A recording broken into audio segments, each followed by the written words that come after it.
Bismillahirrahmanirrahim. Assalamu alaikum. Dear students, in the previous lecture, we have discussed what is sodium carbonate, what is the occurrence of sodium carbonate, what are the different crystalline forms of sodium carbonate. Then we have discussed that how sodium carbonate is extracted from different plants, vegetations. Then we have discussed that how sodium carbonate in different crystalline form is mined and how it is processed to the pure form of sodium carbonate, in which we have discussed sodium sesquicarbonate processor, sodium monohydrate processor. Then after that we have discussed the synthetically production of sodium carbonate by the dual process. In dual process, we have said that there is the production of co-product, which is very important, which was ammonium chloride, a nitrogenous fertilizer.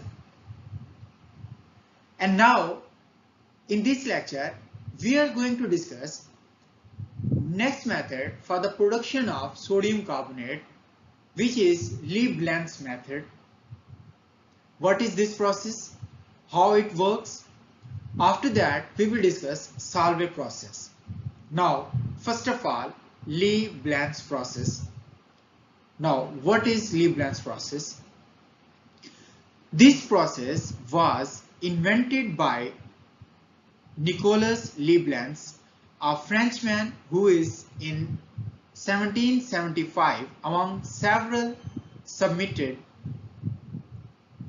other outlines of process of making soda ash from common salt in response to an offer of reward by French Academy in Paris. Lee-Blanc's proposal was accepted and workable on commercial scale.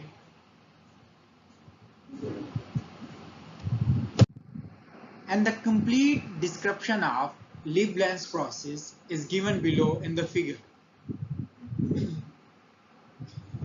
You can see in the figure, rock salt, sodium chloride react with sulfuric acid and form sodium sulfate along with hydrochloric acid.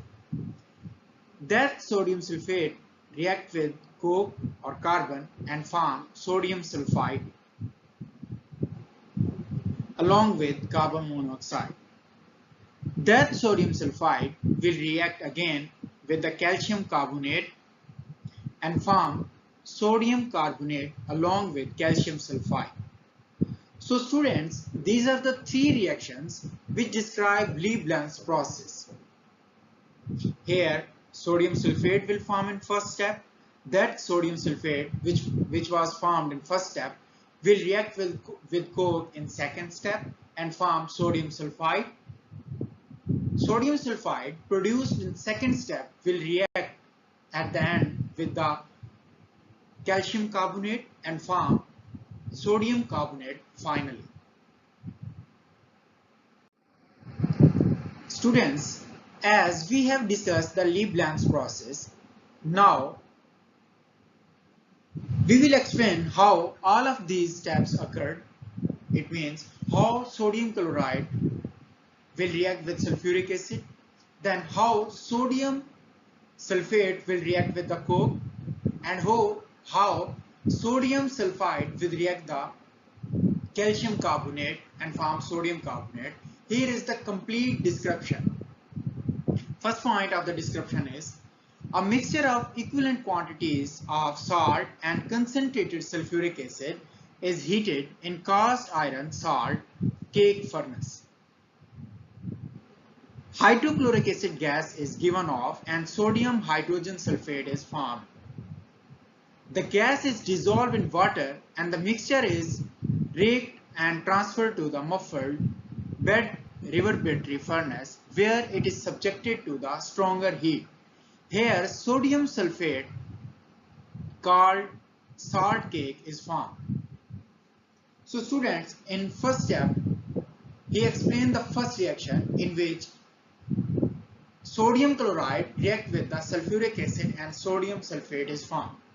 Now, the second point, the cake is broken, mixed with coke and limestone and charged into the black ash furnace. The mass is heated and porous grey mass known as black ash is withdrawn. That black ash is cursed and leached with water in the absence of air in the series of tanks. The extract containing sodium carbonate, sodium hydroxide and many other impurities is sprayed from the top of the tar, countercurrent to flow of hot gases from the black ash furnace. This converts sodium hydroxide, aluminate, silicate, cyanate to the sodium carbonate. The liquor is concentrated in open pans until the solution is concentrated enough to precipitate sodium carbonate on cooling. The product is calcined to get crude soda ash, which is purified by the recrystallization. The liquor remaining after the removal of first crop of soda crystals is purified to remove iron and causticide with the lime to produce caustic soda. So student, in the second step, the black ash formed, then that is cursed and leached in the absence of air. Now the impurities, all of the impurities like silicates, cyanides, hydroxides are converted into sodium carbonate. That sodium carbonate is then concentrated and cooled down and recrystallized and separated as a product and shipped toward where it is used. So that was the main process in which first one, NaCl will react with the NaCl will react with the sulfuric acid, then black ash will form. That black ash will be leached and cursed. After the leaching, that black ash is converted into the sodium carbonate, and that sodium carbonate is shipped, cooled and then shipped. Dear students, as you know that when you leach the black ash, different impurities will be leached out with the water. In that leaching impurities, there is some important impurities like calcium sulfide. Now, what will happen to the calcium sulfide? We will discuss here. The mud remaining in the leaching tanks containing calcium sulfide is suspended in water and lime kiln gas is passed through it. The following reaction will occur. So students, the mud remaining in the leaching tanks which contain calcium sulfide, which is suspended in water and lime kiln gas is passed through it. When lime kiln gas passes through it, what will happen to it? Now see the reaction. In the reaction,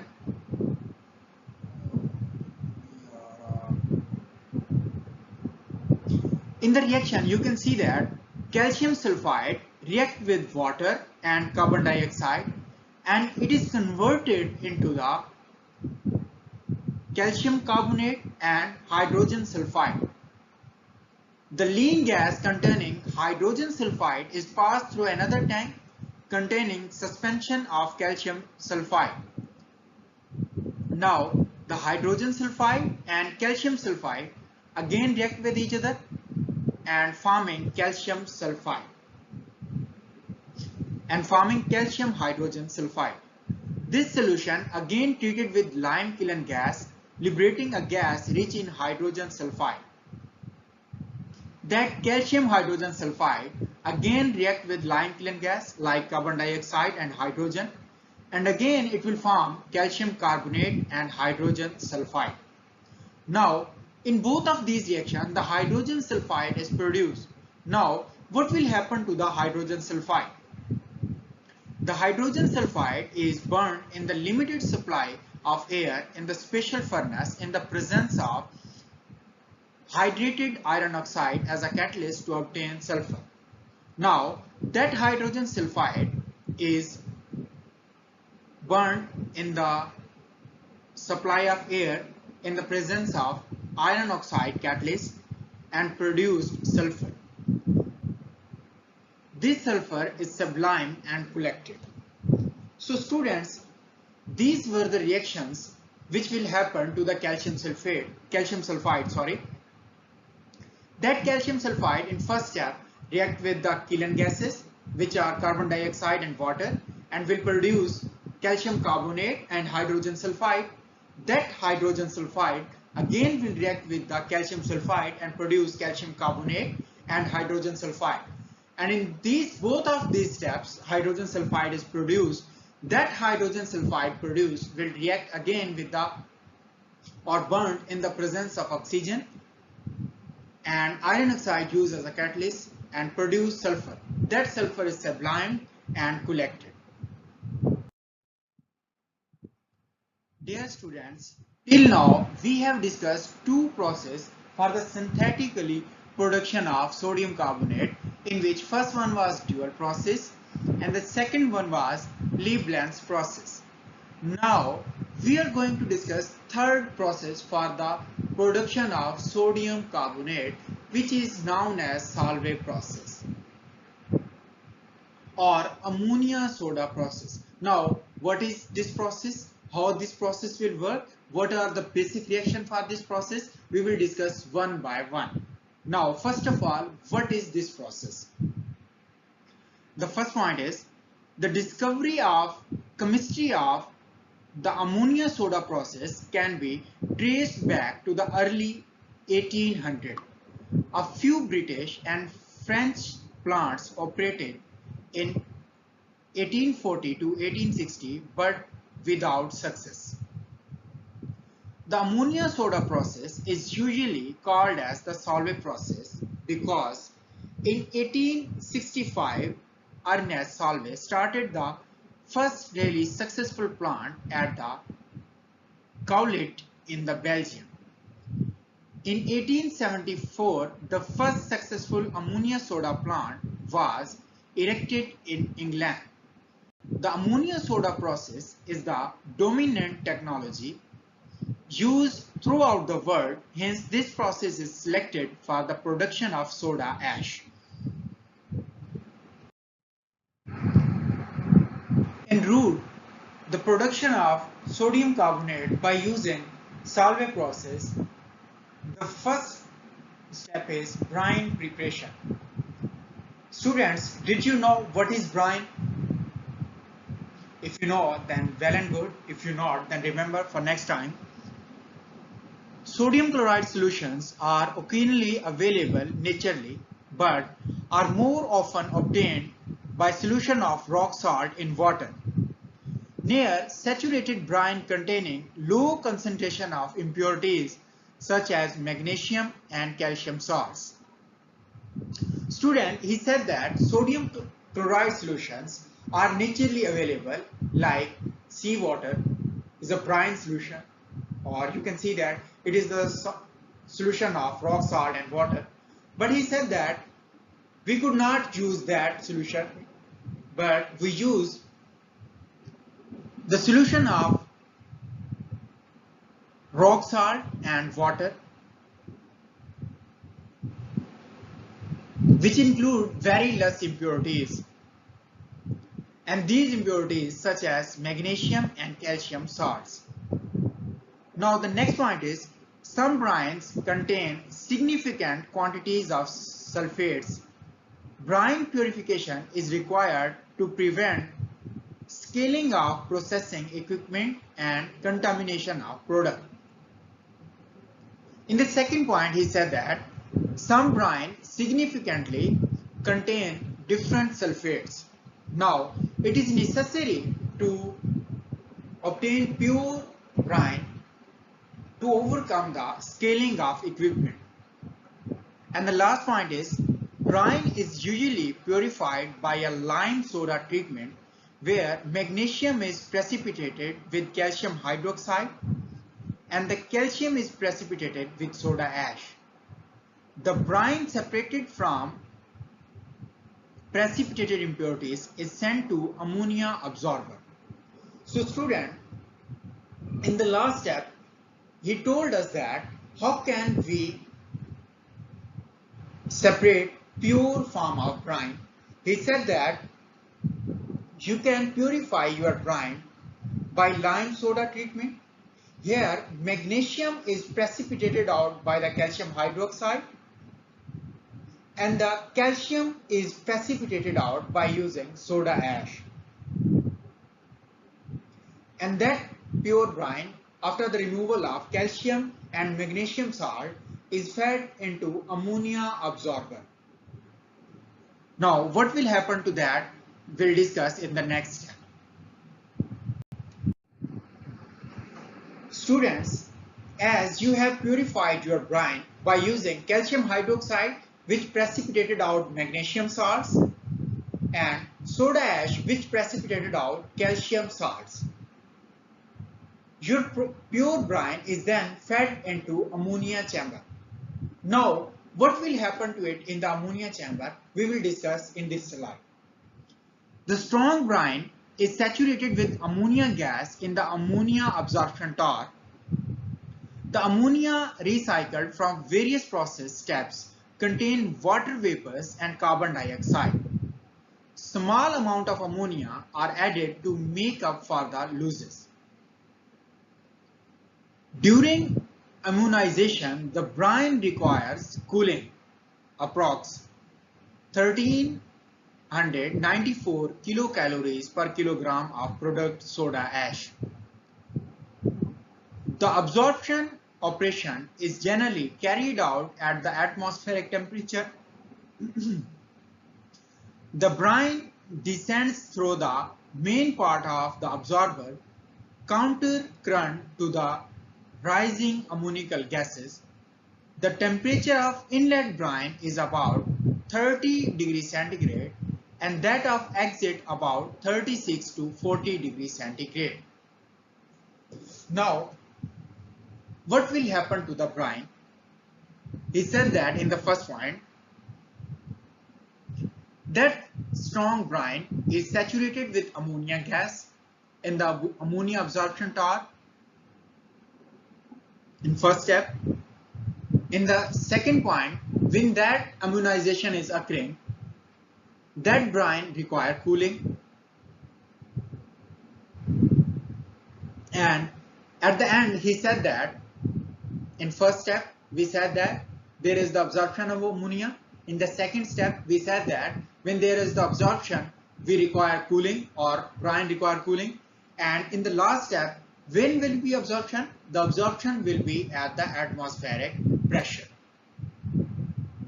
and the temperature must be 30 degrees centigrade and the exit temperature must be from 36 to 46 degrees centigrade.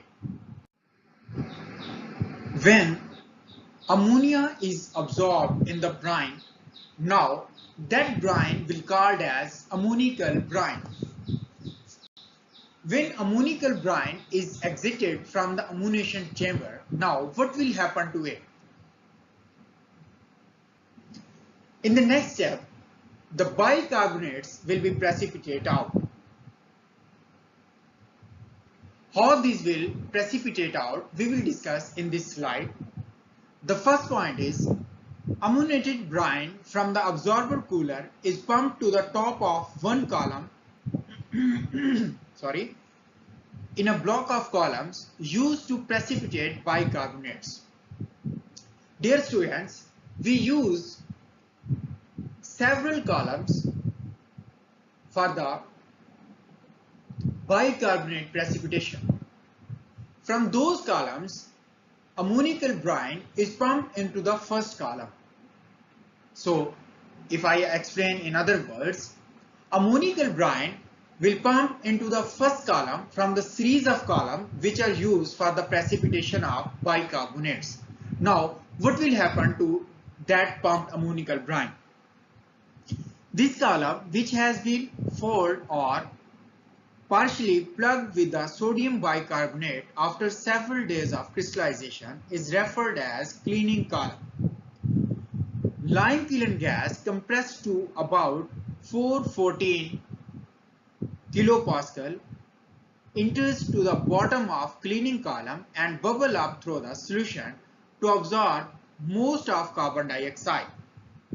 The concentration of carbon dioxide in liquid is kept below the precipitation concentration. Relatively little cooling is required. The scale is dissolved off the cooling surface of cleaning column by fresh ammoniated brine assisted by gas agitation. And the next point is the liquid leaving this column is fed in the parallel to the top of remaining columns into the block. A stronger carbon dioxide gas made up of mixture of kiln gas and bicarbonate calcinate gas is fed to these crystallizing or making column and bubble up through the solution. So, what will happen to next? We will see in the next slide. Students, as lime kiln gases pass through the ammonical brine, it will convert it into the sodium bicarbonate and will precipitate out. Now, what will happen to that precipitated sodium bicarbonate and how it is precipitated? We will discuss here. The first point is the process precipitates sodium bicarbonate and accompanied by the evolution of considerable heat which may be removed to improve the yield. Crystals formed during the carbonation step gradually foul the heat exchange surfaces and thus a crystallizing column must alternately be the cleaning column. The gases which are predominantly nitrogen but also contain carbon dioxide and ammonia are vented from the cleaning and making the column and collected of recycling the absorber. Students, in these 3 points, he said that in first point, sodium bicarbonate is precipitated out with the removal of heat. Then, after that, crystals will form. And at the end, he said that the gases which are removed must contain nitrogen, carbon dioxide and ammonia which were recycled again or used in the process in next. Now the bicarbonates which are separated has some impurities. Now the first method for the removal of impurities is known as filtration. So here we will do filtration of bicarbonate to remove insoluble impurities. And the first point is the slurry collected from the crystallizing tar is fed to the continuous vacuum filter or the centrifuge which separate the crystals from the filter liquid. The filter cake is carefully washed with the fresh water to control the residual chlorine or chloride to meet customer specifications. The dewatering characteristics of bicarbonate crystals are very dependent on the operating condition in crystallizing column. Air drawn through the vacuum filter is returned to the absorption section. The filter cake, often called crude bicarbonate or ammonia soda liquor, and is made up of sodium bicarbonate and small amount of ammonia, primarily in the form of ammonium bicarbonate. The cake is then conveyed to the calcining operation. So that was filtration of bicarbonate. When the bicarbonate is filtered out, then fed into the calcining tar. Now what will happen to it in the calcining tar? We will see here. Calcining the bicarbonate to the soda ash. To prevent dilution of decomposition gases, the crude filtered bicarbonate is continuously calcined by the indirect heating. Various techniques are used to heat the material in which the recycled after compression to enrich the makeup kiln gas fed to the carbonation operation. And the last point in the calcination is the hot soda ash discharged from the calciner is cooled, screened and packed or shipped in bulk. This product called light ash because its low bulk density. It is converted to the dense ash. Students, what he said in these 2 points?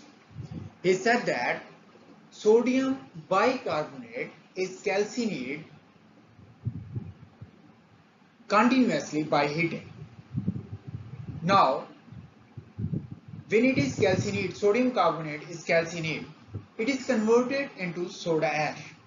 Now, that soda ash is cooled down, screened, packed and shipped. He said that that product is called as light ash because it's low density, and it is converted into the dense ash by increasing its density. So students, that was the Solvay process for the production of sodium carbonate. Here we have prepared brine, then it is fed into the ammonical chamber, or you can say that ammoniated tar, in which ammonical brine is formed. Then that ammonical brine is precipitated out in the precipitation chamber, where lime kiln gases were passed through the ammonical brine. Then that sodium bicarbonate, which is precipitated out, is filtered out. Then that filtered out sodium bicarbonate is calcined.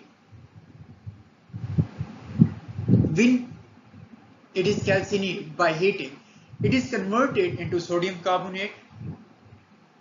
That hot sodium carbonate is then cooled down, packed and shipped. So this was the main method for the production of sodium carbonate. Students, in the figure you can see the complete representation of all the reactions which occurred in the Solvay process stepwise. In the A, you can see the overall reaction which happened to the Solvay process, and sodium carbonate is prepared. Here you can see that limestone react with the rock salt and produce sodium carbonate and calcium chloride. Now, how this reaction will occur, we will discuss stepwise. In the step B, calcium carbonate is decomposed and form calcium oxide and carbon dioxide. In C step, carbon will react with oxygen and form carbon dioxide. Now, in D step, the calcium oxide produced in B step will react with water and form calcium hydroxide. and ammonia will react with water and form ammonium hydroxide.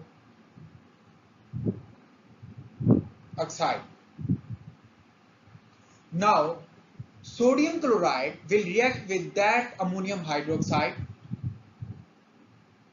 and produce ammonium chloride and sodium bicarbonate. Now, that sodium bicarbonate is calcined and converted into sodium carbonate along with carbon dioxide and water. Now, what will happen to that ammonium chloride?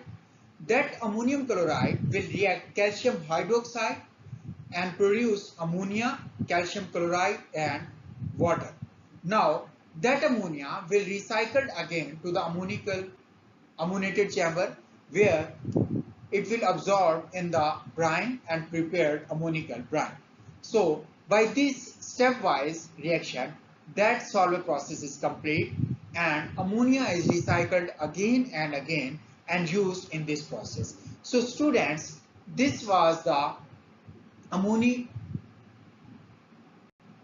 soda process or the solvent process for the preparation of sodium bicarbonate.